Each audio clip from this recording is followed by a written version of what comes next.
Yes, my dear students of 10th standard, nowadays we are discussing about periodic classification of elements, and in this lesson up to extractive metallurgy of aluminium we have learned the last session. Today we are going to discuss about the extractive metallurgy of copper from its ore. And in aluminium we learned about the important ores and how to extract from the bauxite ore physical properties, chemical properties, and uses. Those things we were learned. So I would like to ask some questions in this topic. What are the important ores of aluminium? What are the important ores of aluminium? See, aluminium is abundantly obtained in the earth crust. It is highly reactive metal. So always it's obtained in combined state, not in free state. So what are the important ores of aluminium? There are three ores given in our text: bauxite, cryolite, and corundum. Bauxite, cryolite, and corundum. These are the three important ores of aluminium. Out of these three, which is the chief ore of aluminium? Bauxite is the chief ore of aluminium.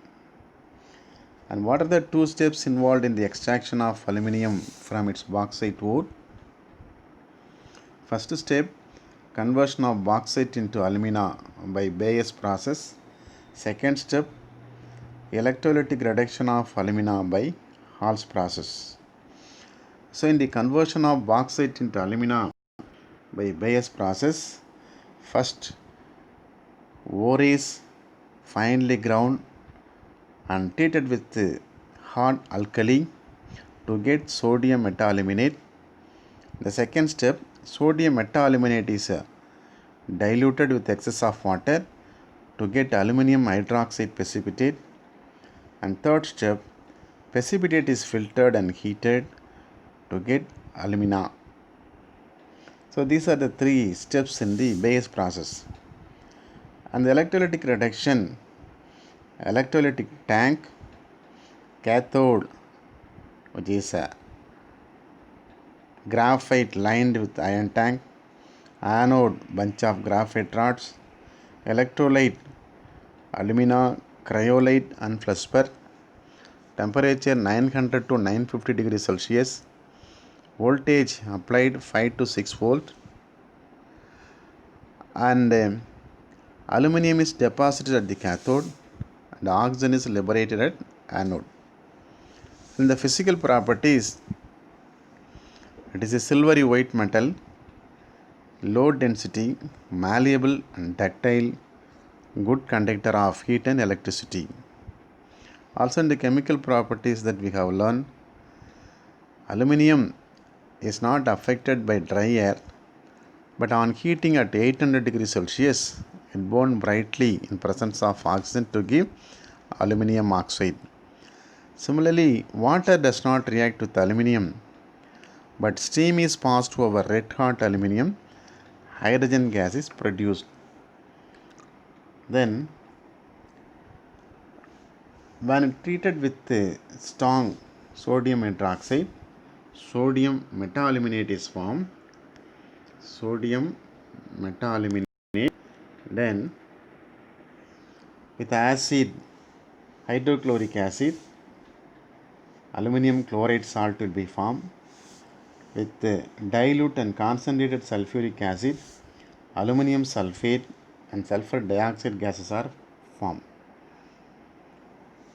And aluminum does not affected by dilute or concentrated nitric acid because it renders aluminum passive due to the formation of an oxide film on its surface. And what is called the aluminothermic process? Aluminum is a powerful reducing agent. When aluminum powder and iron oxides are heated, oxide of iron is reduced to iron in presence of aluminum. So aluminum is a powerful reducing agent. Then what are the uses of aluminum? It is used in the manufacture of utensils, electric cable and aeroplane parts, and also industrial machine parts.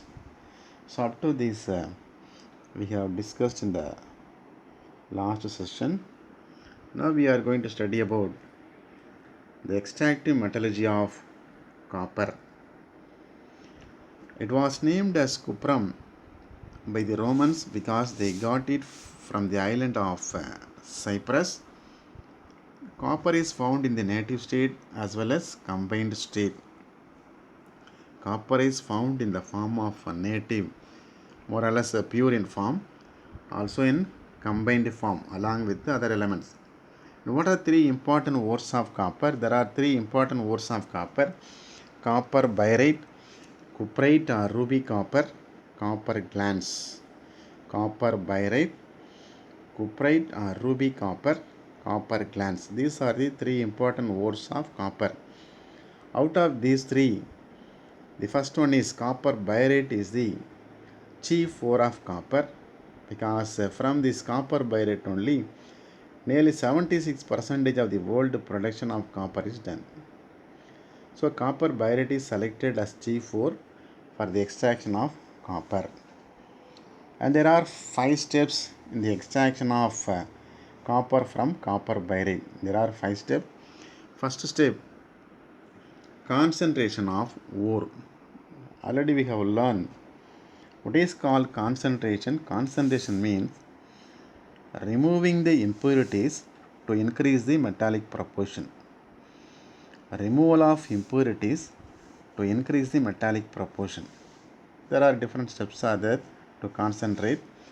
So the ore is crushed into powder and concentrated using the froth flotation process. Because copper birite is a sulfide ore, the sulfide ores are going to be concentrated using the froth flotation process. In the froth flotation process, pine oil, water along with the powder ore are taken in the froth flotation tank. When it is agitated by compressed air, the sulfide copper birites are going to be wetted by pine oil and collected in the form of foam on the surface of the froth flotation tank. The impurities are settled down along with the water. So this is the concentration of copper birite by froth flotation process. Then second step, roasting. Roasting is nothing but that is treating with the excess of air, heating in presence of air. That is called roasting. So the concentrated ore by froth flotation process is taken in this step and treated in presence of excess of air. So during this process of roasting, the moisture, volatile impurities, which can be readily converted into their oxide, for example, sulfur into sulfur dioxide, phosphorus into phosphorus oxide, arsenic oxide, antimony oxide. These metallic impurities are removed in the form of their oxides by roasting.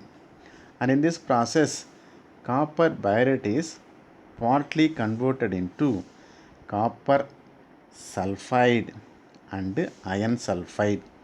Copper sulfide Cu2S and iron sulfide FeS. So in the second step, copper sulfide and iron sulfides are formed on roasting in presence of excess of air. Then third step, smelting. Smelting is nothing but this is treating the roasted ore with coke and sand. With coke is nothing but that is carbon. Powdered coke is carbon.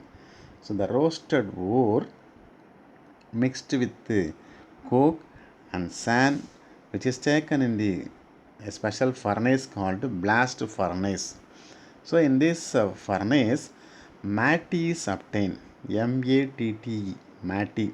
MATTE is nothing but that is a mixture of copper sulfide and iron sulfide along with the slag. Slag is fusible impurity.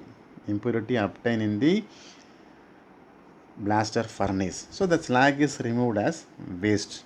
So in the smelting process, the roasted ore is treated with the powdered coke and sand to get matte, that is copper sulfide and iron sulfide. Then besimerization, fourth step, besimerization. The molten matte, the fused matte is transferred into next converted acid, that is called Bessemer converter.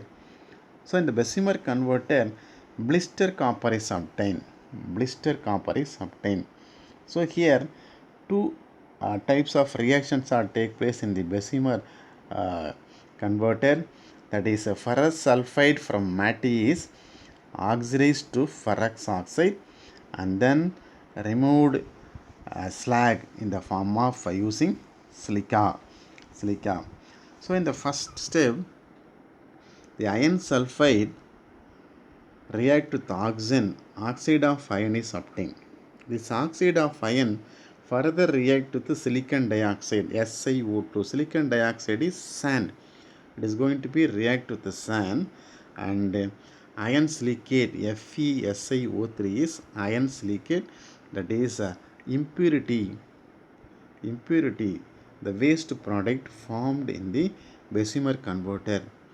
That waste product is removed as slag using the silica. This is the first reaction take place in the Bessemer converter. Also one more reaction also take place, that copper sulfide also react with oxygen to form copper oxide and sulfur dioxide is removed. This copper oxide further combine with the copper sulfide which is in the matte, copper sulfide. So copper oxide and copper sulfide combine to form copper. Sulfur dioxide is removed. So this copper is called blister copper. Blister copper. So you have to understand the besimerization. Molten matte is transferred to Bessemer converter to obtain blister copper. How blister copper is obtained? Two reactions are take place. First one, ferrous sulfide is turned to ferrous oxide and react with the silicon to form iron silicate and removed as slag. This is first one. Then second reaction, this copper sulfide react with oxygen to form copper oxide. This copper oxide is further react with copper sulfide which is in the form of matte and turned to copper. That is called blister copper. Then fifth step, refining of blister copper. The blister copper is not pure one. It is 98% pure and 2% impurities are there. 98% pure, 2% impurities are there. So this is going to be further purified to get 100% pure copper using the process of electrolytic refining. So this method is used to get high degree of purity. High degree means that 100% pure copper can be obtained using the process of electrolysis. Electrolysis is the basic principle used in the electrolytic refining. So for electrolytic refining, we use a separate tank. In the electrolytic tank, similar to the previous topic, we used the aluminum extraction. We used electrolytic tank for the reduction purpose. Similarly, here we are using electrolytic tank, that is a thin plate of pure copper metal is used as cathode, that is a negative electrode. Two electrodes are inserted. What are electrodes? Electrodes are the rods or plate used in the electrolytic tank to send or receive electric current. So here cathode is a pure copper metal, anode which is a positive electrode, that is impure copper metal. So pure copper metal is used as cathode, negative electrode, and then impure copper metal is used as anode, positive electrode. And what is the electrolyte used? Copper sulfate solution, blue color copper sulfate solution, which is acidified a few drops of sulfuric acid. Then, when current is passed through the electrolytic solution, the pure copper deposited at cathode and the impurities are settled at the bottom in the form of anode mud, in the form of sludge. Sludge is nothing but that is a thick, soft, wet material, waste material form, which is going to deposit at the bottom of the anode electrode, that is called anode mud impurity. So using this electrolytic refining, pure copper can be obtained at cathode. Copper is deposited at cathode. Then what are the physical properties? Copper is a reddish brown metal. Aluminum already we have learned. Aluminum is a shining material, which is going to be a white, silvery white metal.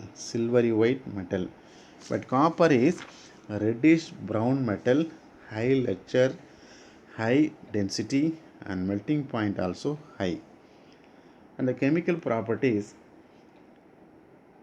see the first point, action of air and moisture. Copper gets covered with a green layer of basic copper carbonate in the presence of carbon dioxide and moisture. So copper slowly get covered with a green layer because of the formation of copper carbonate and copper hydroxide. This is possible when copper is slowly react with the carbon dioxide in the atmosphere, also with the moisture. If we keep the copper vessel for a long time without cleaning, the uncleaned copper vessels, we keep it for a long time. If you see the folds, you can see a greenish layer is form. That is greenish layer is called copper carbonate. This is because the copper is slowly corroded because of the reaction with the carbon dioxide, oxygen and water. So these are the three elements. These are the three factors corrode the copper vessel: oxygen, carbon dioxide, water. So it's going to give a greenish layer that is nothing but basic copper carbonate, CuCO3 and copper hydroxide. So these two are combiningly formed, which is called a rust in the form of basic copper carbonate in copper. Then action of heat. On heating at different temperature in the presence of oxygen, copper forms two types of oxide, that is cupric oxide and cuprous oxide. CuO, copper 2 oxide, which is black in color, that is also called cupric oxide. Cu2O, copper 1 oxide, that will be red in color, that is a cuprous oxide. So when copper is heated below 1370 Kelvin, copper is treated in presence of oxygen below 1370 Kelvin, copper 2 oxide, a black color copper 2 oxide will be formed. At the same time, copper is treated in presence of oxygen above 1370 Kelvin, copper 1 oxide, red color copper 1 oxide will be formed. Then action of acid. Dilute HCl and dilute sulfuric acid have no action on this metal. But copper dissolve in this acid in presence of air. So dilute acid, hydrochloric acid, HCl, sulfuric acid, H2SO4 will not react in the absence of air. At the same time, these acids will give concerned chloride in presence of air. So copper react with the hydrochloric acid in presence of air to form copper chloride and water. Copper chloride, CuCl2, copper chloride. At the same time, with the dilute nitric acid, Copper react with the dilute nitric acid, liberate nitric oxide gas. Copper with 8 moles of nitric acid, copper nitrate and NO nitric oxide gas is formed. Also copper react with the dilute sulfuric acid in presence of air. Copper sulfate, sulfur dioxide and water are formed. So this reaction take place in presence of air. Then next one, action of chlorine. Chlorine react with the copper resulting in the formation of copper 2 chloride. Copper react with the halogen. Chlorine is an halogen. Copper react with halogen to give copper chloride salt.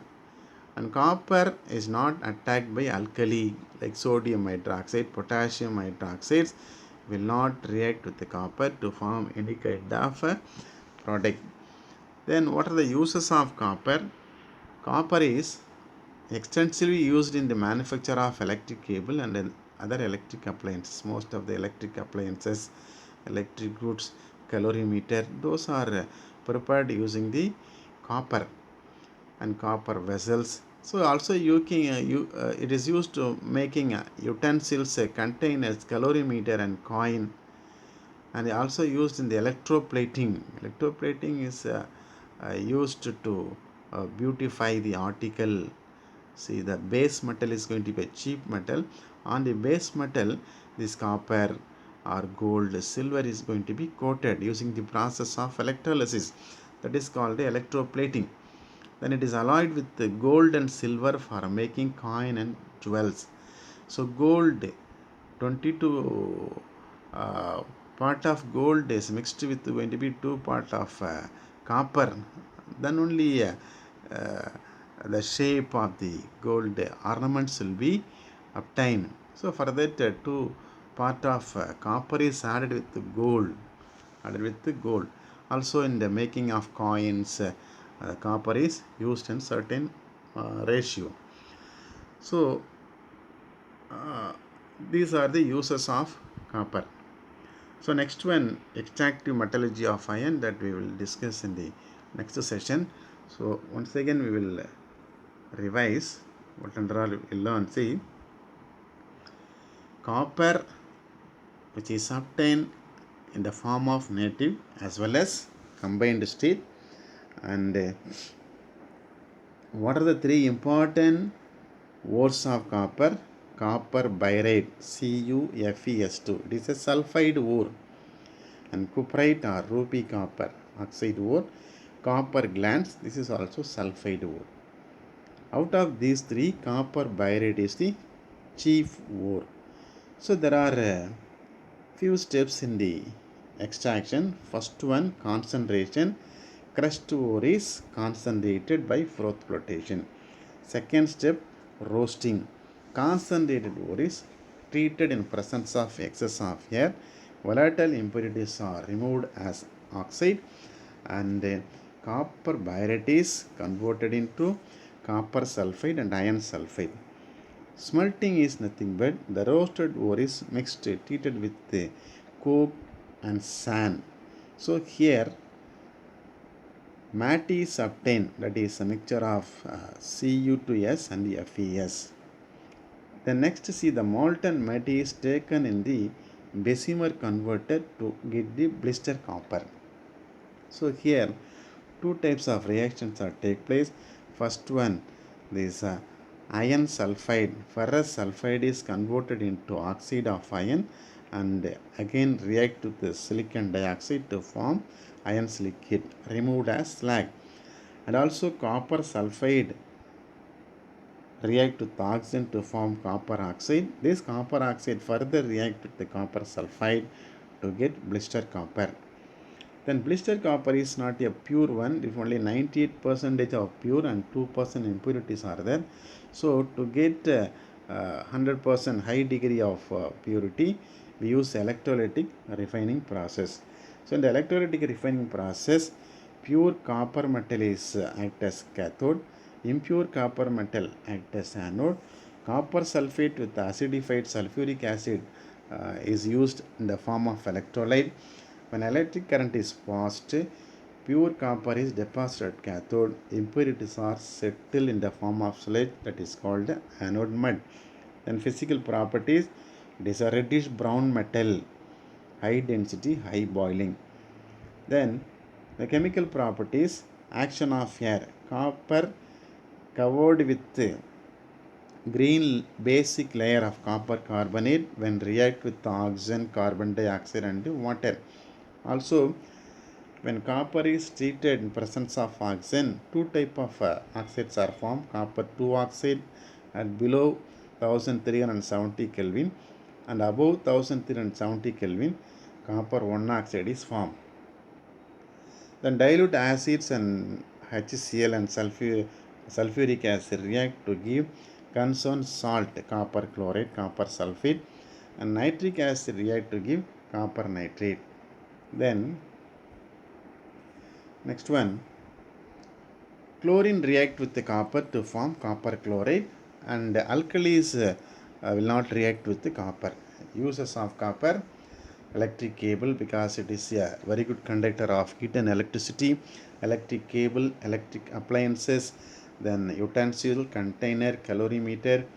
Also it is used in electroplating. Also it is alloyed with the gold for making coins and jewels. So my dear students, prepare up to this, go through and uh, revise uh, all the 5 steps in the extraction of copper from copper byrate, and write and practice these chemical properties and uses also important. Uses sometime will be asked in 2 mark question. And here chemical property, the first one and second one are important, will be asked. They asked to write when copper 2 oxide is formed, what is the color of copper 2 oxide and what is the color of copper 1 oxide. Asked to write the reaction. So what is copper carbonate, why this basic copper carbonate is formed, what are the important factors involved in the formation of copper carbonate. All these will be asked in the form of questions. So you have to go through all this, revise, and we will see the next one, that is extractive metallurgy of iron, in the next section. So prepare well, don't waste the time. Thank you. God bless you.